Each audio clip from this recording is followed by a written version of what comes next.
ना कैसे हैं आप लोग। फ्रेंड्स, आज की चर्चा जो होने जा रही है बेहद महत्वपूर्ण होने जा रही है। आज हम चर्चा करने वाले हैं ग्रहों के राजा सूर्यदेव की। सूर्यदेव जो कि 14 मार्च को शाम को 6:28 पर अपना राशि परिवर्तन करने जा रहे हैं। राशि परिवर्तन करके ये गुरु के घर में प्रवेश करेंगे, जहाँ पर इनकी युति बनेगी राहु, शुक्र और बुध के साथ में। राहु, शुक्र और बुध के साथ में युति करते समय ये 4 राजयोगों का निर्माण करेंगे, एक दुर्योग का निर्माण करेंगे। तो इस वीडियो में हम ये जानेंगे कि इनसे संबंधित किस प्रकार के प्रभाव आपको कहाँ-कहाँ से प्राप्त होने वाले हैं और कहाँ से शुभ और कहाँ से थोड़ा सा अशुभ निकल कर आ रहा है, जिसके कुछ उपाय भी आपको वीडियो में बताए जाएंगे। तो आइए जान लेते हैं। यदि आपकी कुंडली के प्रथम भाव में 10 नंबर बना हुआ है तो ये राशिफल आपके लिए। कुंडली में चंद्रमा के साथ कहीं भी 10 नंबर बना हुआ है तो ये राशिफल आपके लिए है। कुंडली ना होने की स्थिति में आप यह नाम राशि से भी देख सकते हैं। यदि अभी तक आपने अपने इस चैनल को सब्सक्राइब नहीं किया है तो प्लीज़ सब्सक्राइब कर लीजिए, वीडियो को लाइक कर दीजिए, चैनल को शेयर कर दीजिए। इससे होगा क्या कि हमारे आने वाले हर वीडियो की नोटिफिकेशन मिल सकेगी आपको सबसे पहले। एक प्यार सा कमेंट करना बिल्कुल ना भूलें। कमेंट से हमें बहुत मोटिवेशन मिलता है, हौसला मिलता है और ये पता चलता है आप और क्या जानना चाहते हैं। तो ये ग्रहों की स्थितियों के बारे में जानते हैं इस वीडियो में। वीडियो बहुत ज्ञानवर्धक होने वाला, सारी चीज़ों को विस्तार से समझेंगे तो बने रहिए हमारे साथ इस वीडियो में एंड तक। आपको बहुत कुछ जानने के लिए मिलेगा। वीडियो बहुत ज्ञानवर्धक होने वाला है।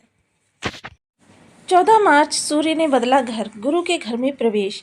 मकर राशि, 4 राजयोग और 1 दुर्योग। किस्मत सूर्य सी चमकेगी, छप्पर फाड़कर धन वर्षा होगी। तो देखिए 14 मार्च को 6:28 पर ग्रहों के राजा सूर्यदेव अपना राशि परिवर्तन करने जा रहे हैं। राशि परिवर्तन करके ये जाएंगे गुरु के घर में, यानी कि मीन राशि में। मीन राशि देखिए गुरु की द्वितीय राशि है और जहाँ पर पहले से 3 ग्रह विराजमान हैं, राहु, शुक्र और बुध। जब सूर्य ग्रहों के राजा जो कि आत्मा के कारक हैं, आत्मशक्ति के कारक हैं, पिता के कारक हैं, नौकरी के कारक हैं, नौकरी चाहे आपकी प्राइवेट सेक्टर की हो या फिर गवर्नमेंटेड सेक्टर की, दोनों ही नौकरियों में स्थायित्व और उसको निरंतर चलने का कारकत्व जो देते हैं वह सूर्यदेव ही देते हैं। सूर्यदेव सफलता के कारक हैं, सूर्यदेव प्रसिद्धि के कारक हैं, सूर्यदेव शासन प्रशासन के कारक हैं, सूर्यदेव उच्च पद के कारक हैं, सूर्यदेव आपकी आँखों के कारक हैं, आरोग्यता के कारक हैं, हृदय के कारक हैं। तो इतने सारे महत्वपूर्ण प्रभाव जब गुरुदेव के हैं, क्षमा करें सूर्यदेव के हैं, तो सूर्यदेव का राशि परिवर्तन बेहद विशेष महत्व रखता है। धनु राशि में जब सूर्यदेव जाते हैं तो ये खरमास का प्रारंभ माना जाता है, किंतु मीन राशि में राहु, शुक्र और बुध के साथ ये जा रहे हैं। देखिए शुक्र के साथ इनके जो होता है शुक्रादित्य राजयोग बनेगा, बुध के साथ इनका बुधादित्य राजयोग बनेगा।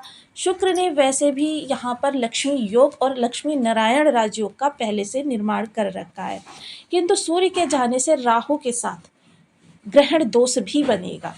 देखिए 2 विपरीत ऊर्जाएं होंगी जो कि आपको विशेष प्रभावित करती हुई दिखाई देंगी। इसी मध्याह्न में शुक्र और बुध का अस्त अवस्था प्रभाव भी प्रारंभ होगा, जो कि आपके लिए 5 या 7 दिनों का रहने वाला है। 7 दिन का रहेगा शुक्रदेव का, 5 दिन का रहेगा बुधदेव का। जब ग्रह अस्त अवस्था में होता है उस समय आपके लिए कुछ विशेष स्थितियां उत्पन्न करता है, क्योंकि ग्रह के प्रभाव जो होते हैं सूर्य में समाहित हो जाते हैं। अब राहु के बारे में चर्चा करें तो राहु देखिए बहुत ही नकारात्मक प्लेनेट है। नकारात्मक देखिए ग्रह कोई भी शुभ या अशुभ नहीं होता, शुभ या अशुभ होते हैं उसके प्रभाव। हर ग्रह के पास बहुत ही उत्तम शुभ प्रभाव देने की ताकत है और बहुत ही निम्नतर अशुभ प्रभाव देने की भी क्षमता है। तो यही ग्रह अब जब देखिए इस समय पर अस्त अवस्था में चले जाएंगे, और राहु एक ऐसे प्लेनेट हैं जो मोस्टली कुंडलीज में निगेटिव ही पाए जाते हैं, क्योंकि आजकल का जो हमारा परिवेश है, रहन सहन है, इसमें राहु को जो निगेटिव राहु होते हैं उनको ही बल ज़्यादा प्राप्त होता है। और कभी कभी हम अपनी नियमित दिनचर्या कुछ ऐसी बना लेते हैं जिससे शनि राहु जैसे प्लेनेट हमारे खराब होते चले जाते हैं। कुंडली में यदि सामान्य अवस्था में हो और हम दिनचर्या अपनी बिगाड़ लेते हैं या अपने वार्तालाप की शैली को बिगाड़ लेते हैं, तो शनि राहु धीरे धीरे युवा अवस्था होते होते फिर भी वो अपना निगेटिव प्रभाव ले ही लेते हैं, क्योंकि शनि देखिए न्यायाधिकारी हैं, दंडाधिकारी हैं, धर्माधिकारी हैं। धर्म की रक्षा के लिए वो किसी का विनाश करने से भी हिचकते नहीं हैं। वहीं राहु इनके अनुयायी हैं, इनके गढ़ हैं, इनके दूत हैं। राहु जो होते हैं जिस भी भाव में बैठते हैं वहाँ से संबंधित 6 भावों को ब्लॉक करने का काम करते हैं। और ये ब्लॉक ही नहीं, ये शुभत्व से बड़ा भी कर सकते हैं, लेकिन मैंने जैसा बताया ना कि आजकल के परिवेश में मोस्टली कुंडलीज़ में जो राहु की स्थिति होती है वो आपको नेगेटिव ही प्राप्त होती है। तो यहाँ पर राहु के साथ इनका जो ये ग्रहण दोष बनेगा, इसके प्रभाव, और राहु देखिए कारक किन किन चीज़ों के होते हैं। राहु कारक होते हैं भ्रम के, स्वांग के, षड्यंत्र के, माया के, तिलिस्म के और नाटकीयता के। तो ये सारी चीज़ें आप गाहे बगाहे अपने आसपास कर्म क्षेत्र में सब जगह पर देखते ही हैं कि दूसरे को नीचा गिराने की कोशिश में लोग षड्यंत्र रचते हैं। आपके पीछे बैक बाइटिंग होती है, कभी बॉस के कान भरे जाते हैं, कभी आपके पड़ोस में कोई आपका हितैषी मित्र व्यवहारी होता है, उसके साथ आपके विवाद की स्थिति उत्पन्न की जाती है। तो ये सारी स्थितियाँ जो होती हैं ये राहु के ही प्रभाव से होती हैं। द्वेष भाव रखना ये भी राहु का ही कार्य होता है, यानी राहु कभी भी आपको ये नहीं चाहते हैं कि आप किसी भी तरीके से सफल हों। सफलता के पीछे राहु को लगाया गया है कि राहु आपके लिए थोड़ी-सी विषमताएँ उत्पन्न करें, आपके माइंड को इधर-उधर रख के। भ्रम राहु के पास है कि आप समझ ही नहीं पाते सही चीज़ क्या है, सही बेस क्या है, यानी कि आपके लिए जो चीज़ें उत्पन्न करते हैं नेगेटिविटी के तौर पर राहु करते हैं। अब 6 भाव ब्लॉक करने का मतलब ये होता है कि 6 भाव, कुंडली के 12 भाव होते हैं, 6 भाव जब ब्लॉक हो गए तो 6 ही भाव बचे। उनमें से भी यदि कोई अन्य ग्रह विषम स्थिति में बैठ गया तो उसकी भी दृष्टियाँ जहाँ-जहाँ जाएँगी समझ लीजिए वहाँ भी ब्लॉकेज उत्पन्न हो गया। अब ज़िंदगी में बचा ही क्या, आप हर भाव से संबंधित बस संघर्ष ही करते जाइए। आपके पास कहीं से राहत की कोई किरण यदि आती है तो उस किरण की पकड़ कर डोरी चलिए, लेकिन कभी-कभी वहाँ भी राहु का प्रभाव पहुँच जाता है, क्योंकि राहु देखिए एक हवा है, एक सोच है, एक क्रांति है। राहु परिवर्तन मांगते हैं। अब वो परिवर्तन आप किस दिशा में करते हैं, कहाँ करते हैं, वो डिपेंड करता है आपके कर्माज पर, क्योंकि आपने सुना ही होगा कर्मों के अनुसार रेखाएं बदलती रहती हैं, यानी कि आपके कर्म, और इस समय ये सभी ग्रह जहाँ पर बैठे हुए हैं वो आपका कर्म स्थान ही है।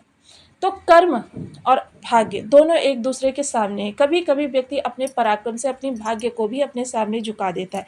तो चलिए आइए जान लेते हैं कि आपके कर्म में उपस्थित ये 4 ग्रह आपके लिए किस प्रकार से प्रभाव लेकर आने वाले हैं। तो बने रहिए हमारे साथ इस वीडियो में एंड तक। सबसे पहले तो जान लेते हैं आपके ग्रहों की स्थिति क्या है। शनि देव जो आपके लग्नपति और आपके धनेश होते हैं वो आपके द्वितीय भाव से गोचर कर रहे हैं। राहु, शुक्र, बुध और सूर्य की युति जो बन रही है वो आपके तृतीय भाव में बन रही है। गुरुदेव गोचर कर रहे हैं पंचम भाव में, मंगल देव षष्ठ भाव में गोचर कर रहे हैं और केतु देव भाग्य भाव में विराजमान है। तो ये स्थितियाँ आपकी इस समय पर हैं। तो देखिए सूर्य देव का यहाँ पर आना और यहाँ पर उपचय भाव में, क्योंकि सूर्य एक पराक्रमी ग्रह हैं, राजा हैं, न्यायाधिकारी हैं और अपने पथ का पालन करने वाले अनुशासन प्रिय ग्रह हैं। तो यहाँ पर इस समय आपके अंदर स्वयं के प्रति अनुशासन उत्पन्न होता हुआ दिखाई देगा। आप जो भी कार्य करेंगे उसमें एक अनुशासन जितना चाहे जितने भी आप अनुशासनहीन व्यक्ति हों, इस समय पर आपके अंदर अनुशासन देखा जा सकेगा। आप कार्यों के प्रति बेहद पाबंद रहने वाले हैं कि आपको यदि किसी कार्य को ठान लिया आपने कि यह कार्य मुझे करना है तो उस लक्ष्य की प्राप्ति के लिए आप निरंतर प्रयास करते हुए दिखाई देंगे। टेक्निकल चीज़ों में शासन प्रशासन से और आपकी ज्ञान से जुड़े हुए जितने भी आपके कार्य अभी तक पेंडिंग चल रहे थे वो कार्य आपके इस समय पर पूर्ण होने वाले हैं। टेक्नोलॉजी संबंधी कोई कार्य आप सीख रहे हैं या टेक्नोलॉजी संबंधी कोई कार्य आपको करना है, उसमें इस समय अगर आपके किसी भी प्रकार से व्यवधान उत्पन्न हो रहा था तो वो व्यवधान अब समाप्त हो जाएगा। वहीं देखिए यहाँ पर बुध के साथ बुधादित्य राजयोग बनेगा। बुधदेव जो कि नीच भंग यहाँ पर बना रहे हैं। देखिए नीच भंग बनाने के बावजूद भी थोड़े से नकारात्मक प्रभाव प्राप्त होते रहते हैं, हालांकि उच्च भी प्रभाव प्राप्त होते हैं, लेकिन यहाँ पर बुध के साथ बुधादित्य राजयोग का प्रकाश। अब क्या होगा, राहु के माध्यम से सूर्य के पास भी 3 दृष्टियाँ होंगी। तो जब ये इनकी दृष्टि पंचम भाव पर जाएगी तो पंचम भाव संबंधित यानी आपके जीवन साथी यदि कार्यरत हैं तो उनके भी इस समय पर लाभ के योग बनेंगे, प्रमोशन के योग बनेंगे।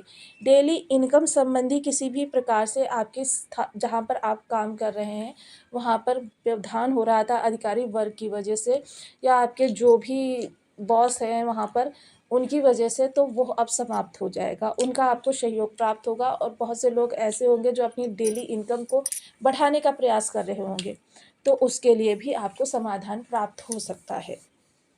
कोई व्यापार कर रहे हैं तो व्यापार किसी भी तरीके से आपका हानि में चल रहा है तो उस हानि को लाभ में बदलने के लिए ये समय बहुत अनुकूल है। इस समय आपको मात्र थोड़े से परिवर्तन करके ही आप अपने लाभ को बहुत ही उत्तम अवस्था में ले जा सकते हैं। सप्तम दृष्टि आपके भाग्य भाव पर जाएगी, तो भाग्य भाव में केतु देव पहले से ही विराजमान है, जिसके कारण से देखिए यहाँ पर राहु का भी प्रभाव, सूर्य का प्रभाव, शुक्र और बुध का प्रभाव। तो भाग्य भाव तो इस समय आपकी सूर्य के समान ही चमकने वाली है। भाग्य के प्रभाव से इस समय आपके कई सारे ऐसे कार्य जिनको करने का प्रयास कर करके आप थक गए थे, वो नहीं हो पा रहे थे, तो अब वो कार्य आपके होते हुए दिखाई देंगे, क्योंकि सफलता के कारक यहाँ पर आ चुके हैं। तो सफलता इस समय आपको प्राप्त होनी ही है। आपके जीवन में जो भी विलंबित चीज़ें हो रही थी वो अब विलंबन समाप्त होगा, क्योंकि देखिए विलंबन के कारक शनिदेव इस समय पर पूर्ण अस्त थे और अभी इन्हें उदय अवस्था में आने में थोड़ा सा समय लगेगा। तो जिसके कारण से क्या है कि अब आपकी विलंबन की स्थिति समाप्त होगी, भाग्य बुलंदी पर होगा और जो भी आपके पेंडिंग कार्य चल रहे थे वो पेंडिंग कार्य अब आपके पूर्ण हो जाएंगे। पिता के स्वास्थ्य में किसी प्रकार की कमी थी, कार्य कारोबार में कोई व्यवधान था या पिता से आपको किसी भी प्रकार का सांत्वना या फिर किसी भी प्रकार का स्नेह नहीं प्राप्त हो पा रहा था, तो अब ये सब कमियां आपको नहीं खलने वाली हैं। इन सभी चीज़ों में आपके सुधार होता हुआ दिखाई देगा। अब नवम दृष्टि जब आपके लाभ भाव पर जाएगी तो देखिए लाभ और कर्म दोनों का एक दूसरे से अटूट संबंध होता है, क्योंकि लाभ तभी बढ़ता है जब कर्म में आपके कोई परिवर्तन होता है। कर्म में आपको बोनस प्राप्त हो जाए, कर्म में आपके प्रमोशन हो जाए, या फिर आपके लिए कर्म में कोई ऐसा परिवर्तन हो जाए कि जैसे इससे बेहतर जॉब का ऑफर आ जाए। तो ये जब कर्म में परिवर्तन होता है तभी आपके लाभ में वृद्धि होती है।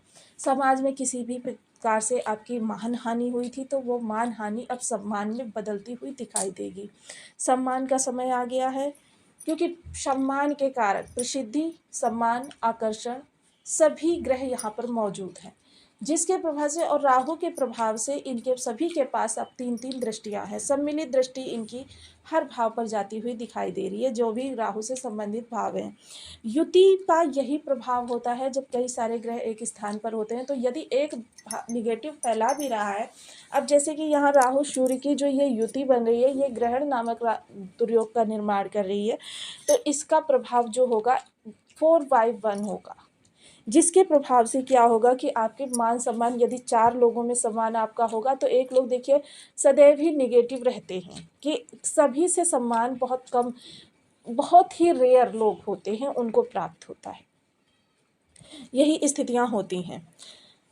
तो बड़े भाई बहनों के जीवन में किसी प्रकार की समस्या थी वो दूर होगी, बड़े भाई बहनों का साथ सहयोग प्राप्त होगा। बड़े भाई बहन आपके जीवन में इस समय आपकी प्रसिद्धि के लिए, आपकी कीर्ति के लिए, आपकी परेशानियों के लिए बहुत कुछ आपके लिए अच्छा करते हुए दिखाई देंगे।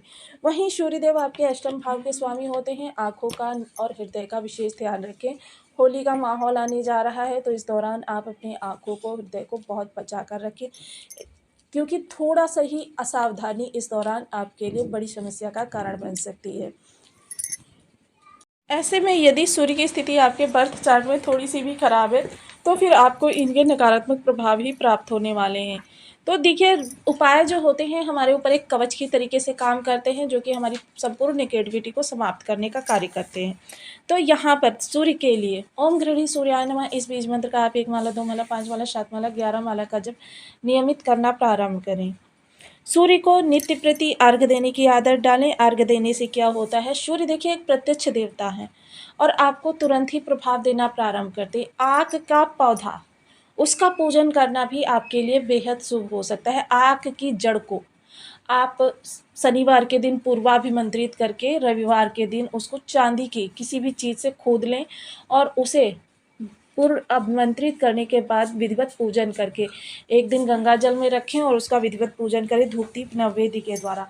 इसको सोने के ताबीज़ में, या सोने का ताबीज़ नहीं आपको प्राप्त हो रहा है तो लाल धागे में ऐसे ही बांधकर धारण करें।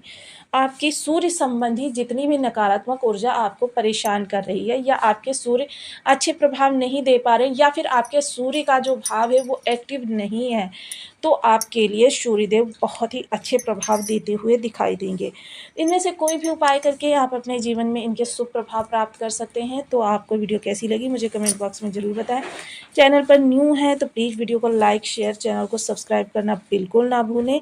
मिलती हूँ नेक्स्ट वीडियो में, तब तक के लिए नमस्कार। अपना ध्यान रखें, स्वस्थ रहें, मस्त रहें और आप सभी को होली की हार्दिक शुभकामनाएं।